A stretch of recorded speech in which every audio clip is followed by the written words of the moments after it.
Everybody eats.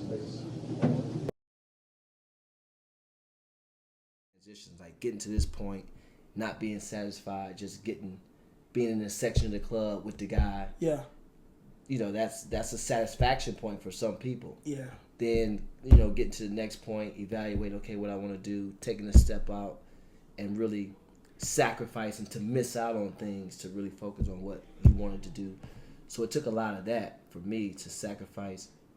I missed out on the vacations and the boat trips and the club nights and all that to really focus on building my business and positioning myself to be able to kind of exist and maintain and be successful despite of, you know, and not really having to depend on one thing per se, but to build something that has sustainability. So that's the focus, yeah.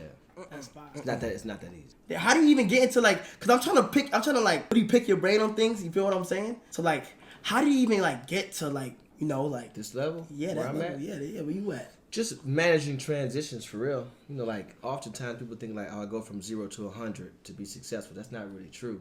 You go from 0 to 25 to 50 to 75 to 100. So for me, that's what it was about. It was about just kind of finding ways to continue to progress, right? And it started from when you talk to a brand, it's one thing to say how much are you paying me.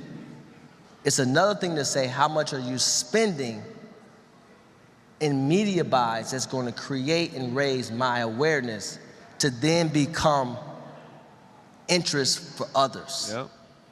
So most ain't gonna ask that question because they only care about what's going in their pocket. Yep.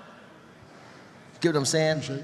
So the transaction of it all is gonna cause you to think for the now. It's not gonna cause you to think in a very compounding way. So they can have that world where you can take some of that and say, okay, yeah, you're offering me more, but take some of the money that you offer me and pour that into my development, my plan, your care, right? Because in college, everybody's trying to win that game. Every game is the national championship game. I've been through this. I've seen kids come in top 3 and then go undrafted. How does that work? Do I want to get a lot now or do I want to get a little forever? Because we've all seen it. We've all seen a guy be rich today and poor for the next 10 years.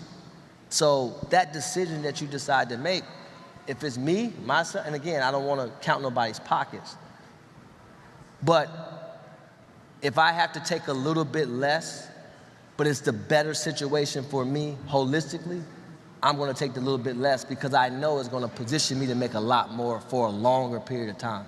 At the same time, I'm looking at this thing a lot different. And if I wait a day later, a year later, 2 years later, you know, I miss my moment, you know, because everything in life is based upon timing. And I had to believe in that. And you know what? If it didn't work, I was okay with the so-called fire that was blazing behind me because I'm like, fuck it, burn the house down in that case. Because I believed in myself just that much. There would be no Klutch Sports Group if I didn't believe in me, right? First and foremost. And so that was my 7 p.m. moment, and I'm glad I did it.